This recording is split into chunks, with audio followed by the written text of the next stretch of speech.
BPL এর শ্বাসরুদ্ধকর final, চিটাগংকে হারিয়ে শিরোপা জিতল বরিশাল।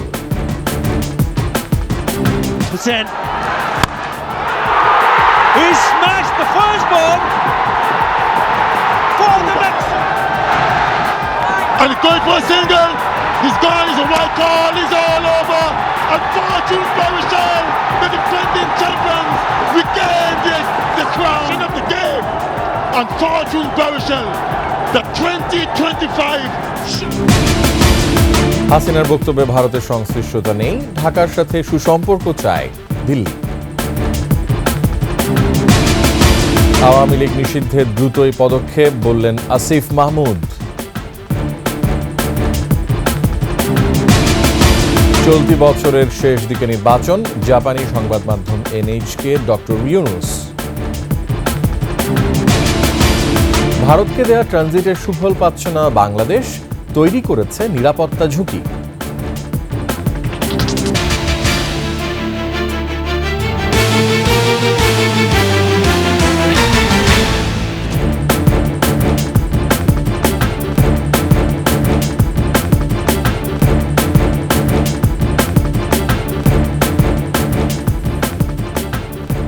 শুনছিলেন সংবাদ শিরোনাম, আমন্ত্রণ রাতের 21 সংবাদে। সাথে আছি আমি রিয়াজ হাফিজ। দর্শক, 21 টেলিভিশনের সংবাদ একই সাথে সরাসরি দেখতে পাবেন আমাদের ফেসবুক পেজ www.facebook.com/2124 অনলাইনে। এছাড়া সাবস্ক্রাইব করতে পারেন www.youtube.com/21etv চ্যানেলে। সংবাদে আরও থাকছে, ছায়াসঙ্গী থেকে সফর সঙ্গী, কখনো বা স্বেচ্ছায় কারাগারে, খালেদা জিয়ার নিরলস সেবিকা ভোলার ফাতেমা।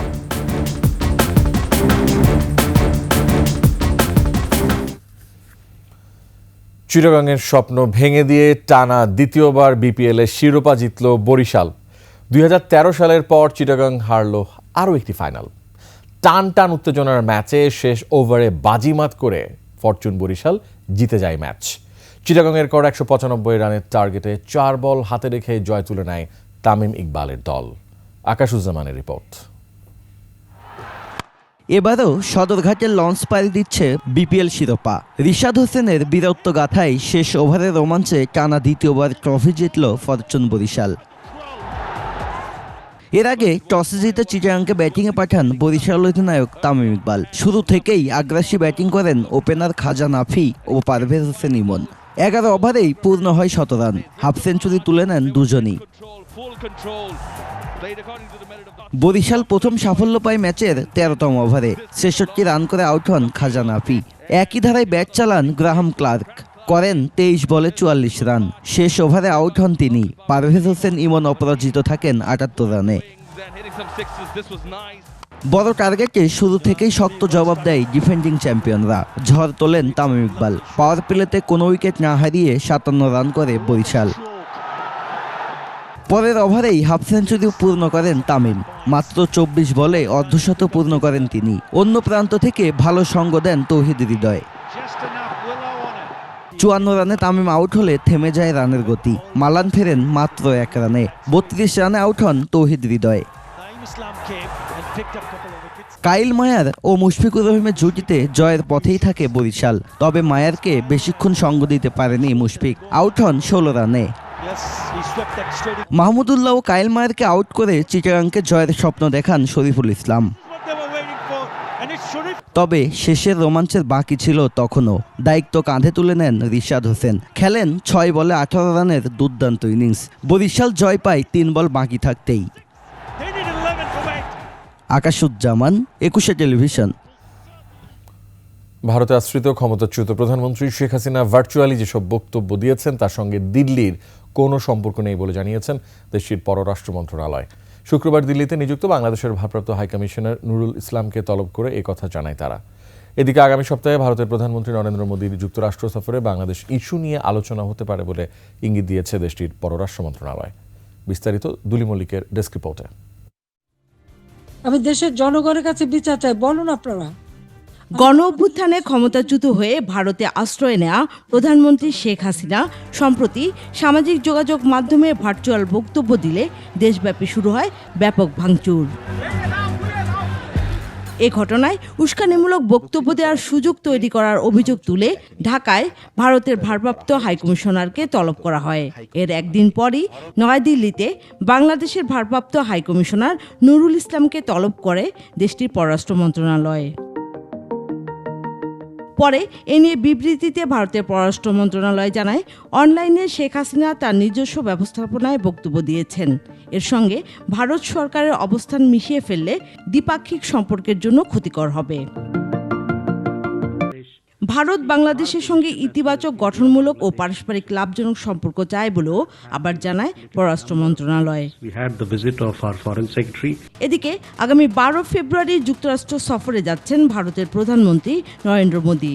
এ সফরে মার্কিন প্রেসিডেন্ট ডোনাল্ড ট্রাম্পের সঙ্গে বৈঠকে দ্বিপাক্ষিক বিভিন্ন বিষয়ের সঙ্গে বাংলাদেশ ইস্যু নিয়ে আলোচনা হতে পারে বলে ইঙ্গিত দিয়েছেন পররাষ্ট্র সচিব Vikram Misri. Duli Mallick, desk report, 21 television. Awami লীগকে নিষিদ্ধ করার ব্যাপারে শিগগিরই পদক্ষেপ নেবে বর্তমান সরকার। বার্তা সংস্থা বাসুসকে দেয়া সাক্ষাৎকারে একথা জানিয়েছেন স্থানীয় সরকার, পল্লী উন্নয়ন ও সমবায় মন্ত্রণালয়ের উপদেষ্টা আসিফ মাহমুদ সজীব ভূঁইয়া। তিনি বলেন, এটি অত্যন্ত ইতিবাচক যে আওয়ামী লীগ নিষিদ্ধ করার ব্যাপারে রাজনৈতিক দলগুলোর মধ্যেও এক ধরনের ঐকমত্য সৃষ্টি হয়েছে। দেশের মানুষ আওয়ামী সরকারের অগণতান্ত্রিক মনোভাব ও কার্যকলাপ মেনে নিতে পারেনি বলেই 5 আগস্টের আগে ও পরে এই পরিস্থিতির সৃষ্টি হয়েছে। রাজনৈতিক দলগুলোর মধ্যে ঐকমত্য সৃষ্টি হলে সরকারের জন্য যে কোনো সিদ্ধান্ত বাস্তবায়ন করা সহজ হবে বলেও মন্তব্য করেন আসিফ মাহমুদ। অর্থবহ সংস্কার বাস্তবায়নে সরকারের সাফল্যের মাধ্যমে ঐক্য গড়ে তোলার ক্ষমতার প্রকৃত পরীক্ষা আসবে বলে মন্তব্য করেছেন অন্তর্বর্তী সরকারের উপদেষ্টা নাহিদ ইসলাম। তিনি বলেন, আমাদের জন্য সবচেয়ে বড় চ্যালেঞ্জ হলো সংস্কারের ইস্যুতে আমরা কতটা ঐক্যবদ্ধ হতে পারছি। অন্তর্বর্তী সরকারের 6 মাস পূর্তি উপলক্ষে বাসুসকে দেওয়া বিশেষ সাক্ষাৎকারে এসব কথা বলেন নাহিদ ইসলাম। অর্থনৈতিক সংগ্রাম ও বিকশিত রাজনৈতিক পরিবেশ সহ বহুমুখী চ্যালেঞ্জের মুখোমুখি হওয়া সত্ত্বেও জনগণের আশা আকাঙ্ক্ষা পূরণে অন্তর্বর্তী সরকারের দৃঢ় প্রতিশ্রুতিও পুনর্ব্যক্ত করেন তথ্য উপদেষ্টা।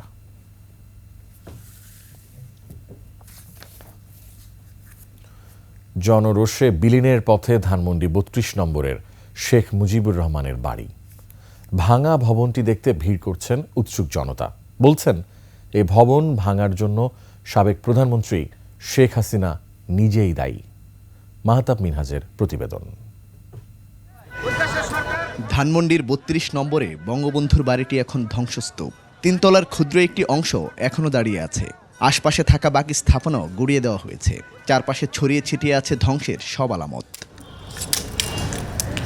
এসব দেখতে ভিড় জমাচ্ছেন উৎসুক জনতা। অনেকে এসেছেন ইতিহাসের সাক্ষী হতে, আবার কেউ কেউ প্রিয়জনের সঙ্গে তুলছেন নানা ঢঙে ছবি। কেউ আবার ধ্বংসযজ্ঞের উপর উড়ান জাতীয় পতাকা।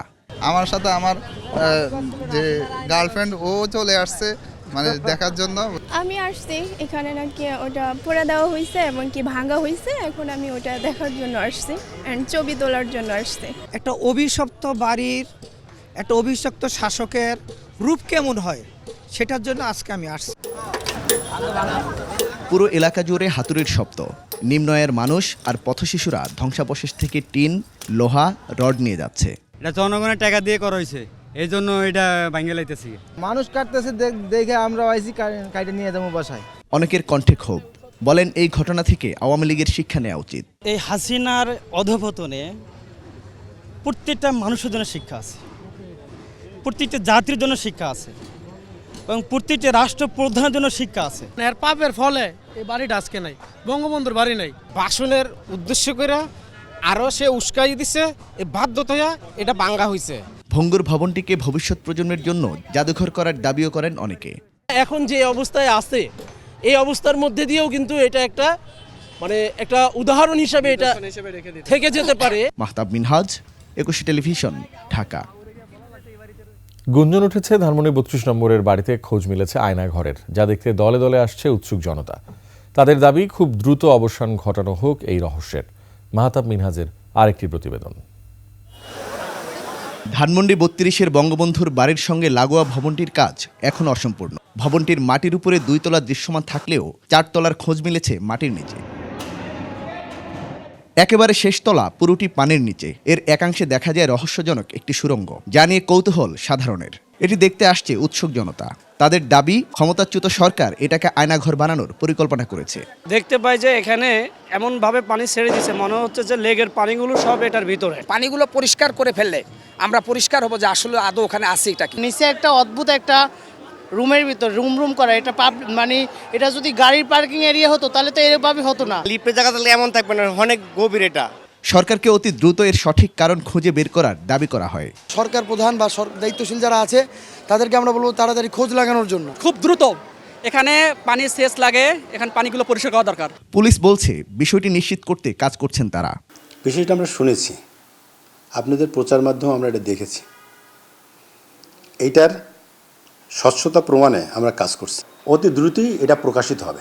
৩২-এর বাড়িটি ধ্বংস করতে গেলে এই সুড়ঙ্গের সন্ধান পায় সাধারণ মানুষ।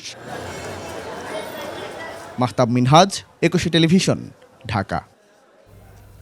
দেশের আইন শৃঙ্খলা পুনঃপ্রতিষ্ঠায় নাগরিকের প্রতি আহ্বান জানিয়েছেন প্রধান উপদেষ্টা ডক্টর মোহাম্মদ ইউনূস। শেখ হাসিনা ও আওয়ামী রাজনীতিবিদদের সম্পত্তির উপর হামলা না চালানোর অনুরোধ জানিয়েছেন তিনি। প্রধান উপদেষ্টার দপ্তর থেকে গণমাধ্যমে পাঠানো বিবৃতিতে শান্তিপূর্ণ উদ্যোগের মাধ্যমে ইতিবাচক পরিবর্তনের অনুরোধ করা হয়েছে। আরও জানাচ্ছেন প্রণব চক্রবর্তী। মার্চ টু ধানমন্ডি ৩২ কর্মসূচির মাধ্যমে গুড়িয়ে দেয়া হয় ধানমন্ডির ৩২ নম্বরের বাড়ি। ভেঙে ফেলা হয় দেশের বিভিন্ন জায়গায় আওয়ামী রাজনীতিবিদদের পরিবারের বিভিন্ন স্থাপনা। এসব ঘটনাকে কেন্দ্র করে বিশৃঙ্খলা ছড়িয়ে পড়ে দেশ জুড়ে। এ অবস্থায় প্রধান উপদেষ্টা ডক্টর মোহাম্মদ ইউনূস বিবৃতির মাধ্যমে দেশের আইন শৃঙ্খলা পুনঃপ্রতিষ্ঠায় সকলের সহায়তা চেয়েছেন। আহ্বান জানিয়েছেন শেখ হাসিনা ও ফ্যাসিবাদী আওয়ামী লীগ দলীয় রাজনীতিবিদদের পরিবারের সম্পত্তির উপর বা অন্য কোনো নাগরিকের বিরুদ্ধে কোনো অজুহাতে আর কোনো হামলা না চালানোর। বিবৃতিতে বলা হয়, বিগত আওয়ামী সরকারের শাসনামলে শেখ হাসিনার আত্মীয় স্বজন ও বন্ধুদের দ্বারা বছরের পর বছর অত্যাচারের শিকার হয়েছেন। ভারতে আশ্রয় নেয়ার পরও হাসিনা তার সন্ত্রাসীদের সংগঠিত করে বাংলাদেশের পুনর্গঠনের কাজে বাধা সৃষ্টির চেষ্টা চালিয়ে যাচ্ছেন। এই বাস্তবতা বোঝার পরও সকল নাগরিকের প্রতি প্রধান উপদেষ্টা বলেন, সবাই আইনের প্রতি শ্রদ্ধাশীল থেকে বিশ্বকে যেন দেখিয়ে দেয় যে তারা এমন দেশ গড়তে চায় যেখানে আইনের শাসন বজায় থাকবে। তিনি বলেন, যে নাগরিকরা জুলাই ও আগস্টে হাসিনা শাসনকে উৎখাত করেছেন তাদের নীতি ঠিক রেখে প্রমাণ করতে হবে যে একে অপরের নাগরিক ও মানবাধিকারকে সম্মান জানানো এবং আইনের শাসনের অধীনে পরিচালিত হওয়ার ক্ষেত্রে সবাই অটল। নতুন ন্যায়পরায়ণ বাংলাদেশের জন্য সংগ্রামরতদের কখনো এমন কাজ করা উচিত নয় যেখানে বর্তমান কোনো কর্মকাণ্ডের সঙ্গে উৎখাত হওয়া স্বৈরাচারীদের আচরণের মধ্যে অন্যায়ভাবে কোনো তুলনার সুযোগ চলে আসে। বিবৃতিতে বলা হয়েছে, সরকার দেশের নিরাপত্তা বাহিনীর সঙ্গে একযোগে কাজ করছে যাতে আইন শৃঙ্খলা বজায় থাকে এবং সব বাংলাদেশির জীবন ও সম্পত্তি সুরক্ষিত থাকে। যদি কেউ উস্কানিমূলক কর্মকাণ্ডের মাধ্যমে দেশকে অস্থিতিশীল করার চেষ্টা করে তাহলে আইন প্রয়োগকারী সংস্থা অবিলম্বে কঠোর ব্যবস্থা নেবে এবং সম্পত্তি ধ্বংসসহ যে কোনো অরাজকতা সৃষ্টির চেষ্টাকে কঠোরভাবে দমন করবে। যে কারোর সম্পত্তির উপর আক্রমণ চালানো মানে আন্তর্জাতিক মনোযোগ আকর্ষণ করার সুযোগ দেয়া এবং তাদের মন গড়া গল্প প্রচারের সুযোগ সৃষ্টি করা। ফ্যাসিবাদী শাসকদের নেতারা দেশকে পুরোপুরি ধ্বংসস্তূপে পরিণত করে রেখে গেছে। যতদিন দেশপ্রেমিক নাগরিকরা সজাগ থাকবে এবং নৈতিক উচ্চতা বজায় রাখবে ততদিন তাদের ফিরে আসার কোনো সুযোগ নেই।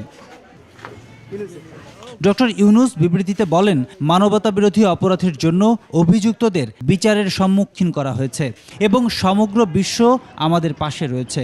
আইন শৃঙ্খলা অবনতি হলে তা বিশ্বের কাছে ভুল বার্তা পৌঁছাবে বলে জানানো হয়েছে বিবৃতিতে।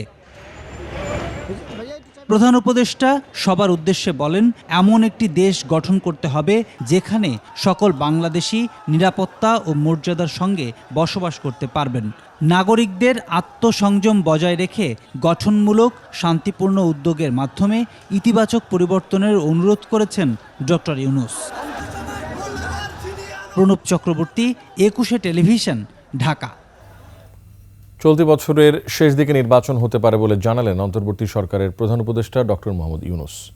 জাপানের সংবাদ মাধ্যম এনএইচকে দেয়া সাক্ষাৎকারে তুলে ধরেন হাসিনা সরকার পতনের পর দেশ পুনর্গঠনের পরিকল্পনার কথা।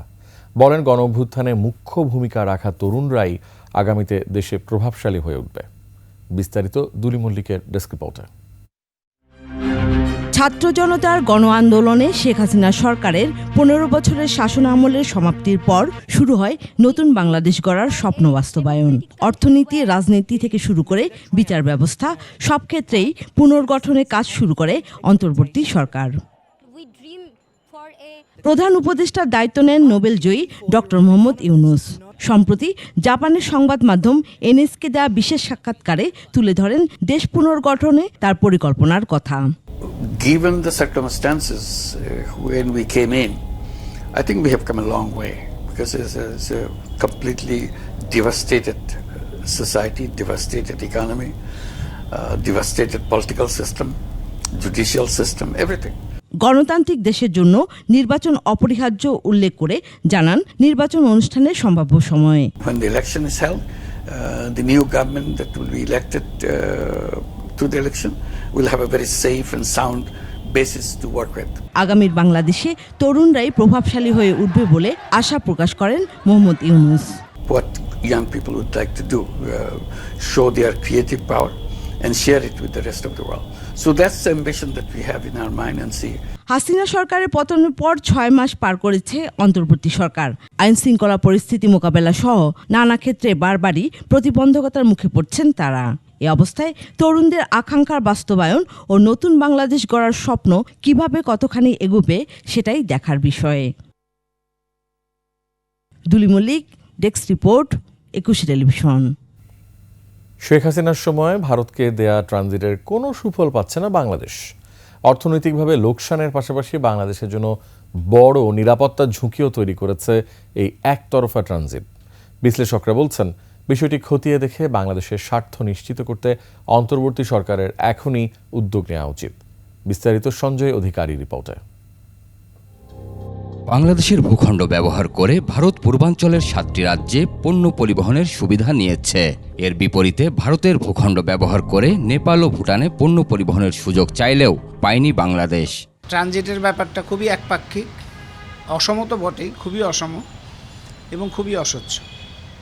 বাংলাদেশ ভারতের সামান্য ধরেন 35 কিলোমিটার 40 কিলোমিটার, এই ট্রানজিটটা কখনো পায়নি আমাদের, যেটা নেপাল এবং ভুটান যাওয়ার জন্য। টন প্রতি ট্রানজিট মাশুল 192 টাকা, 50 টাকা নিরাপত্তা মাশুল এবং 34 টাকা নৌবন্দরে ল্যান্ডিং শিপিং চার্জ ধরা হয়। সব মিলিয়ে প্রতি টনে মাশুল প্রায় 277 টাকা। 2016 সালের জুনে ভারতকে কলকাতা আশুগঞ্জ নৌপথ এবং তারপর আশুগঞ্জ আখাউড়া সড়ক পথ ব্যবহার করে আগরতলায় পণ্য পরিবহনের সুযোগ দেয় বাংলাদেশ। 2018 সালে চট্টগ্রাম ও মোংলা সমুদ্র বন্দর ব্যবহার করে সড়ক পথে উত্তর পূর্বের রাজ্যগুলোতে পণ্য পরিবহনের অনুমতি দেয়া হয়। ভারতকে ট্রানজিট দিতে বাংলাদেশের প্রায় 7,000 কোটি টাকা ব্যয় হলেও এ খাত থেকে বাংলাদেশ আয় করেছে মাত্র 37 লাখ টাকা। 7,000 কোটি টাকা খরচ করে যদি কয়েক লক্ষ টাকা আসে, সেটা তো আমাদের জন্য আসলে কোনোভাবেই গ্রহণযোগ্য না। বাংলাদেশের বুক চিরে এই ট্রানজিটের পক্ষে হাসিনা সরকার ছিল মরিয়া। বিশ্লেষকেরা বলছেন, এর মাধ্যমে দেশের নিরাপত্তা ঝুঁকি নিয়ে আছে বড় ধরনের উদ্বেগ। মাসুলের চাইতেও গুরুত্বপূর্ণ হচ্ছে যে বাংলাদেশের এক মাথা থেকে আরেক মাথা আরেকটা দেশের গাড়ি যাচ্ছে, পণ্যদ্রব্য যাচ্ছে, সেগুলি সম্পর্কে বাংলাদেশের মানুষ কিছুই জানে না। ভারতের সঙ্গে বাংলাদেশের করা ট্রানজিট সহ অসম ও জনস্বার্থ বিরোধী চুক্তিগুলো খতিয়ে দেখা উচিত বলেও জানান বিশ্লেষকেরা। ন্যায্যতার ভিত্তিতে যা পাওয়া দরকার, আন্তর্জাতিক যে স্ট্যান্ডার্ড আছে সেই অনুযায়ী এটা আমাদের দাবি করা উচিত। সঞ্জয় অধিকারী, 21 টেলিভিশন, ঢাকা। অভিনেত্রী মেহের আফরোজ শাওন এবং সোহানা সাবাকে ব্যাপক জিজ্ঞাসাবাদের পর পরিবারের জিম্মায় ছেড়ে দেওয়া হয়েছে। DMP media and public relations বিভাগের উপ পুলিশ কমিশনার তালেবুর রহমান বিষয়টি নিশ্চিত করেন। তিনি জানান, গোয়েন্দা তথ্যের ভিত্তিতে রাষ্ট্রবিরোধী ষড়যন্ত্রের অভিযোগে জিজ্ঞাসাবাদের জন্য দুজনকে ডিবি কার্যালয়ে নেওয়া হয়েছিল। বিস্তারিত সুমাইয়া খানের রিপোর্টে। অভিনেত্রী মেহের আফরোজ শাওনকে টানা 22 ঘন্টা ও সোহানা সাবাকে 17 ঘন্টা জিজ্ঞাসাবাদের পর ছেড়ে দেওয়া হয়েছে। শুক্রবার বিকেল 5টার দিকে নিজ নিজ পরিবারের জিম্মায় তাদেরকে ছেড়ে দেওয়া হয়। বৃহস্পতিবার সন্ধ্যা 7টার দিকে অভিনেত্রী শাওনকে রাষ্ট্রবিরোধী ষড়যন্ত্রের অভিযোগে রাজধানীর ধানমন্ডি বাসা থেকে আটক করে ঢাকা মহানগর গোয়েন্দা পুলিশ। এরপর শুক্রবার দিবাগত রাত 12টার দিকে একই এলাকা থেকে আটক করে সোহানা সাবাকেও ডিবি কার্যালয়ে নেওয়া হয়। গোয়েন্দা তথ্যের ভিত্তিতে রাষ্ট্রবিরোধী ষড়যন্ত্রের অভিযোগে জিজ্ঞাসাবাদের জন্য দুজনকে ডিবি কার্যালয়ে নেওয়া হয়েছে বলে জানান ডিএমপি উপপুলিশ কমিশনার। তাদেরকে কিছু গোয়েন্দা তথ্য যাচাই বাছাই করার জন্য দুজনকে ডিবি কার্যালয়ে আনা হয়েছিল। জিজ্ঞাসাবাদ শেষে তাদের দুজনকে তাদের নিজ নিজ পরিবারের জিম্মায় দেওয়া হয়ে গেছে। গত 15ই জানুয়ারি কলকাতার হোটেল পার্কে অনুষ্ঠিত সভায় সরাসরি এবং ভার্চুয়ালি যারা উপস্থিত ছিলেন তাদের মধ্যে শাওনের নাম উঠে আসে। আর আওয়ামী লীগপন্থী শিল্পীদের হোয়াটসঅ্যাপ গ্রুপ আলো আসবেই এর সক্রিয় সদস্য অভিনেত্রী সোহানা সাবা। এরপর থেকেই তারা নজরদারিতে ছিলেন বলে জানায় গোয়েন্দা বিভাগ। সুমাইয়া খান, 21 টেলিভিশন, ঢাকা। ধানমন্ডি 32 নম্বরে ভাঙচুরে কার ইন্ধন ছিল এমন প্রশ্ন জনমনে জেগেছে বলে মন্তব্য করছেন বিএনপি নেতারা। তারা বলছেন নির্বাচনকে পিছিয়ে দেওয়ার ষড়যন্ত্র চলছে। তবে বিএনপি যে কোনো ষড়যন্ত্র মোকাবেলায় যে কোনো সময় রাজপথে নামতে প্রস্তুত বলেও জানান তারা। বিস্তারিত মাহিলা ইসলামের রিপোর্টে।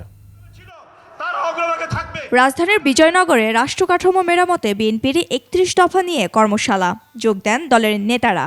তারা বলেন 16 বছর গুম খুনের শিকার হলেও বিএনপি টিকে ছিল, সামনেও বিএনপি সকল ষড়যন্ত্র মোকাবেলা করবে। বিএনপি কিন্তু কোনো ছোট দল না, বিএনপিকে যে ধাক্কা দিয়ে ফেলে দিবেন সেটা কোনোদিনও সম্ভব না। বিএনপির জায়গাতেই ছিল। আমরা কারো দয়া নিয়ে রাজনীতি করি না।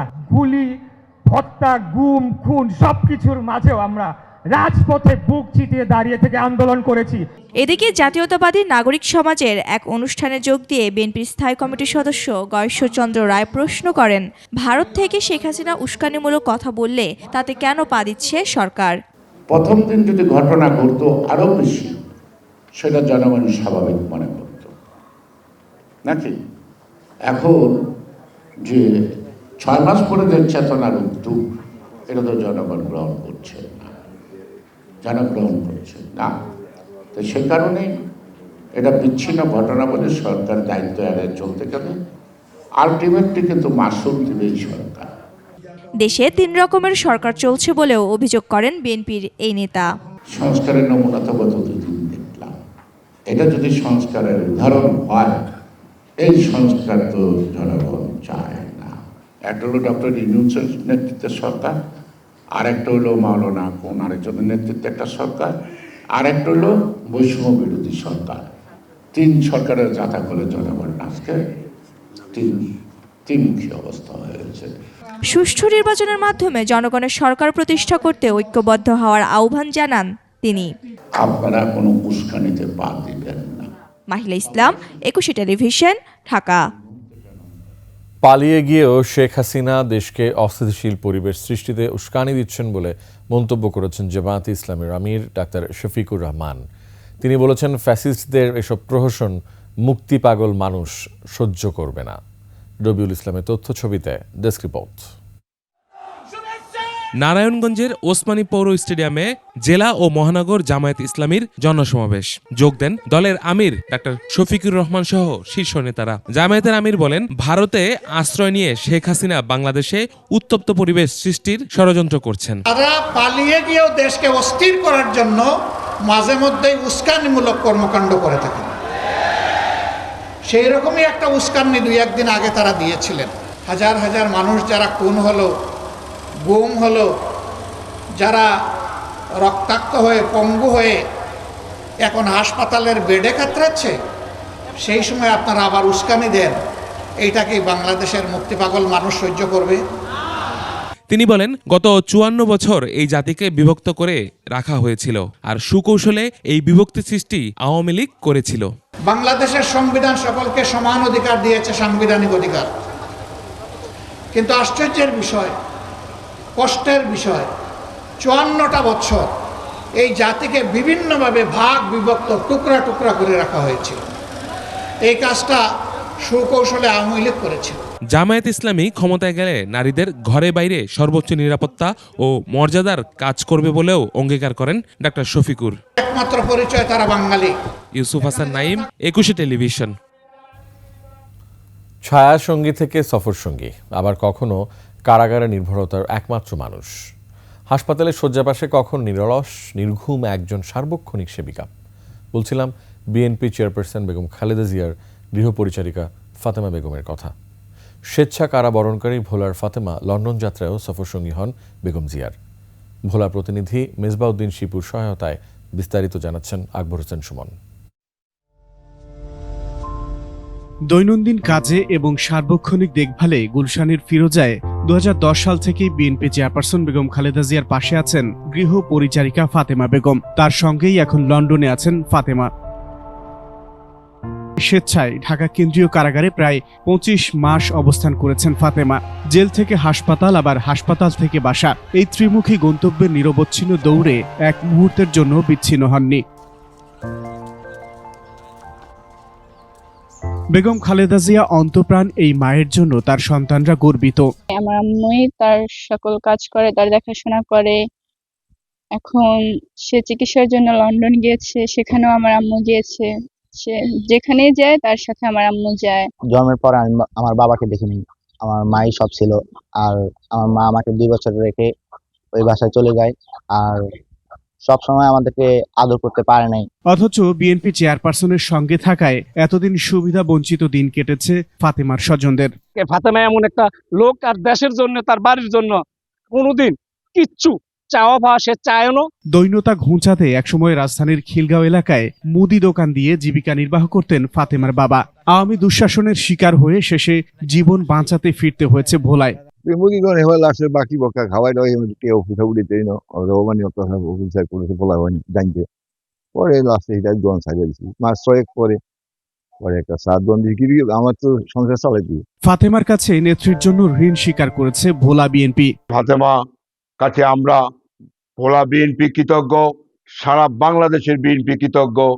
ফাতেমার এই ঋণ আমরা কখনই শোধ করতে পারবো না। বাংলাদেশে খুব কম লোকই আছে যে ফাতেমার মতো এরকম ত্যাগ স্বীকার করতে পারে, যেটা ফাতেমার দিয়ে সম্ভব হয়েছে। নিবেদিত ফাতেমার জন্য অসীম ভালোবাসা ভোলাবাসীর।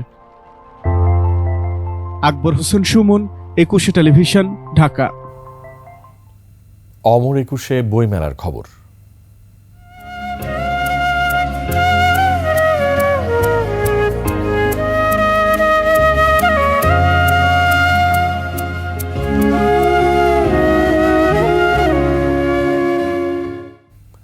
এবারের 21 বইমেলা আয়োজন করা হয়েছে নতুন রূপে। ছাত্র জনতার আন্দোলন পরবর্তী মেলায় আসছে ভিন্ন ধরনের বই, তবে নেই শিশুদের জন্য আকর্ষণীয় আয়োজন। সিসিমপুর, তানজিলা তাসনিমের রিপোর্ট।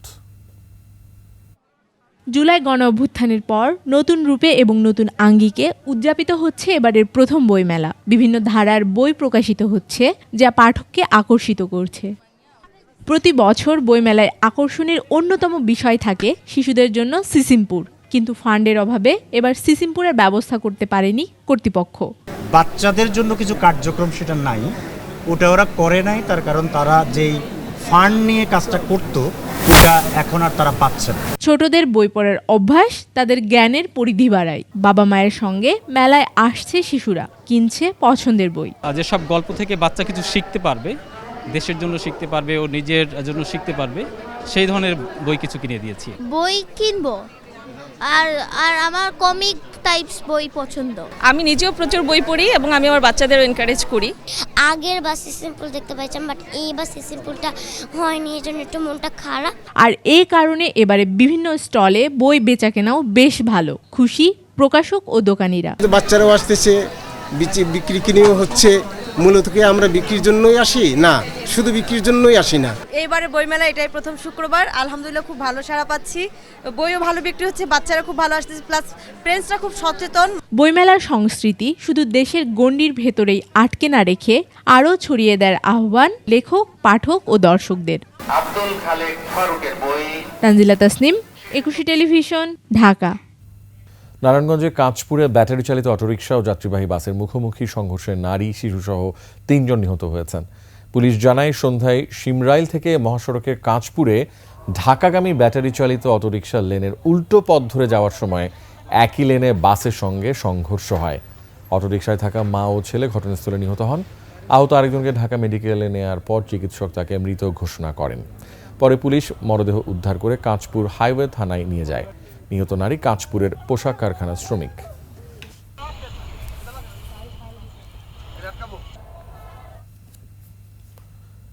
দীর্ঘ সময় পেরিয়ে গেলেও বাংলাদেশ থেকে একজন রোহিঙ্গাকেও ফেরত নেয়নি মিয়ানমার, কিংবা বাংলাদেশ চেষ্টা করেও আন্তর্জাতিক আশ্বাসেও মিলছে না কোনো সুদূর প্রসারী ফলাফল। মিয়ানমারের উপর চীনের আধিপত্য সত্ত্বেও নেই দেশটির কোনো লক্ষণীয় ভূমিকা। বিশ্লেষকরা মনে করছেন, রোহিঙ্গাদের ফিরিয়ে নিতে কোনো দিনই মিয়ানমারকে চাপ দেবে না চীন। তাই এক্ষেত্রে আন্তর্জাতিক সম্প্রদায়ের সমন্বিত চাপ ছাড়া কোনো বিকল্প নেই। বিস্তারিত জানাচ্ছেন নাহিদ সিরাজি নিম্মি।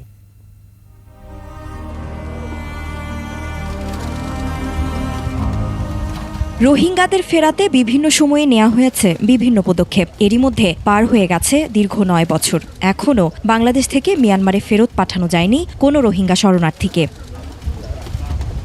এত বছরেও আলোর মুখ দেখেনি রোহিঙ্গা সংকট। আন্তর্জাতিক সম্প্রদায়ের কাছে বহুবার সাহায্যের প্রতিশ্রুতি পেয়েও বর্তমানে প্রায় ধামাচাপা পড়ে গেছে রোহিঙ্গা প্রত্যাবাসন ইস্যু। চীনের মতো পরাশক্তিও দিয়েছে নানা প্রতিশ্রুতি, তবে বাস্তবে চীনের খুব বেশি পদক্ষেপ দেখেনি বাংলাদেশ। মিয়ানমারে ফেরা যেখানে অনিশ্চিত, সেখানে সম্প্রতি কমে এসেছে মানবিক সহায়তা। এই অবস্থায় কিভাবে এত বিশাল জনগোষ্ঠীর ভরণপোষণ করবে বাংলাদেশ, তা নিয়েও রয়েছে উদ্বেগ। বারবার চীন ভারত এই বক্স থেকে বের হয়ে এসে অন্যান্য যে শক্তিগুলো আছে সেই জায়গাগুলোতে এবং বিভিন্ন যে ফোরামগুলো আছে সেখানে আমাদেরকে এটা নিয়ে যেতে হবে। চীন ব্যক্তিগত স্বার্থেই রোহিঙ্গাদের প্রত্যাবাসনে কোনো মধ্যস্থতা করবে না জানিয়ে এই বিশেষজ্ঞ মন্তব্য করেন, মিয়ানমারের আরাকান আর্মি বিদ্রোহী গোষ্ঠী হওয়ায় বাংলাদেশের পক্ষে কূটনৈতিকভাবে তাদের সাথে আলোচনার কোনো সুযোগ নেই।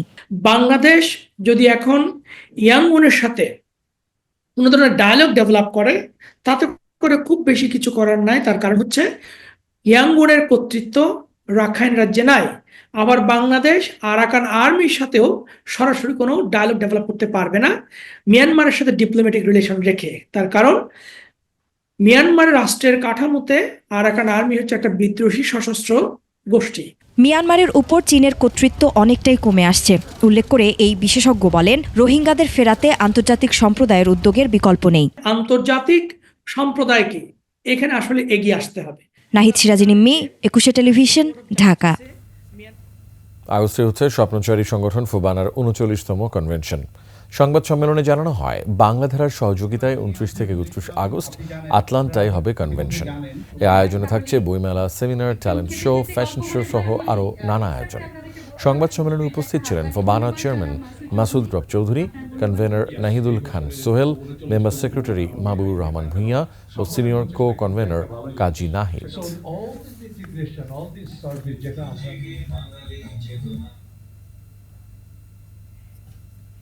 বাণিজ্য সংবাদ।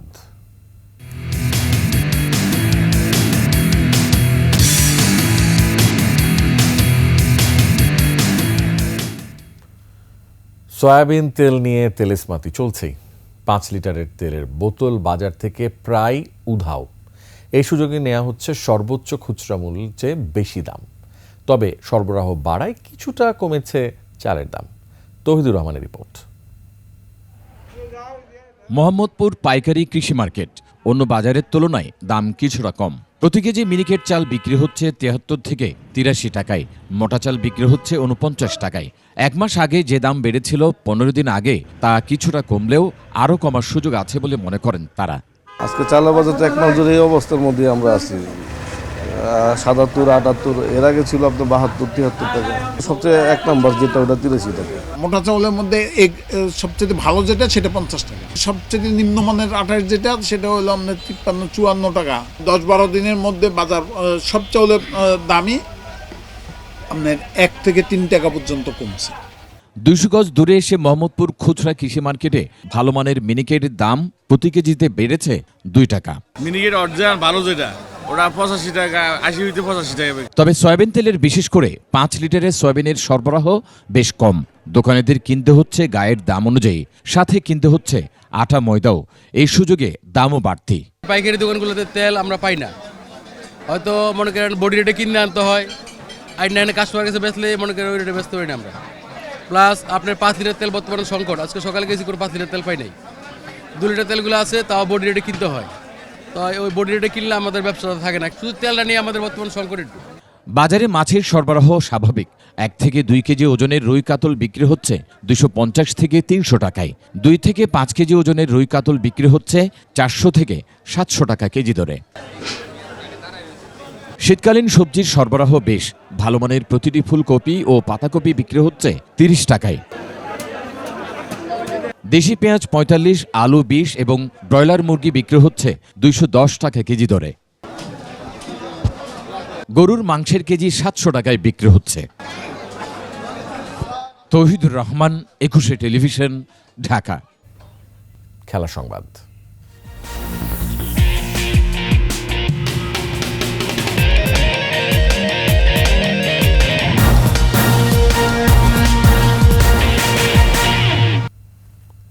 বরিশালের শিরোপা জয়ে বাঁধ ভাঙা উল্লাসে মেতেছেন ভক্তরা। নেচে গেয়ে মিরপুরের রাস্তায় উচ্ছ্বাস প্রকাশ করেন তারা।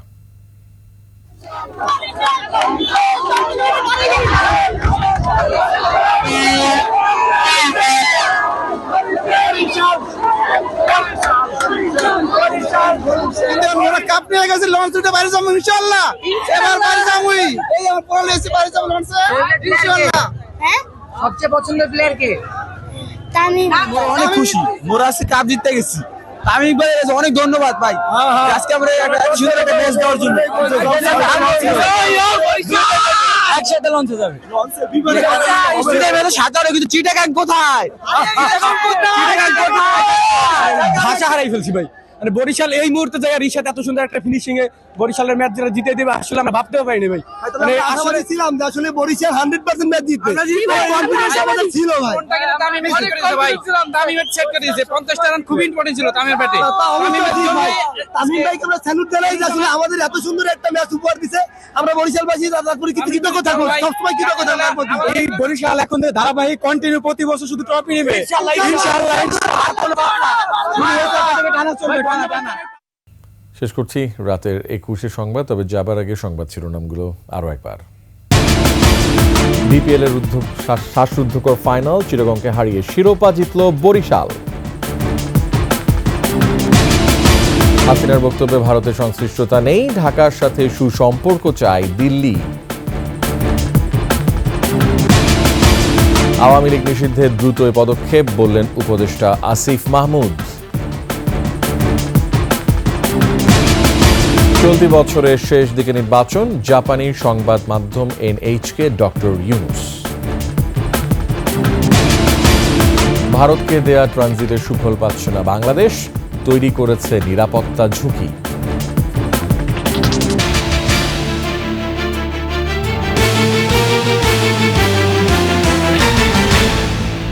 সর্বশেষ সংবাদ জানতে ডায়াল করুন 2021 নম্বরে, আর ভিজিট করুন 21.tv.com ওয়েবসাইটে। ফেসবুকে ভিজিট করতে পারেন www.facebook.com/2124 অনলাইনে। এছাড়া সাবস্ক্রাইব করতে পারেন www.youtube.com/21etv চ্যানেলে। এতক্ষণ সঙ্গে থাকার জন্য অসংখ্য ধন্যবাদ। আমাদের পরবর্তী সংবাদ রাত 1টায় দেখার আমন্ত্রণ রইল। 21 সংবাদ দেখুন, সঙ্গে থাকুন। শুভরাত্রি।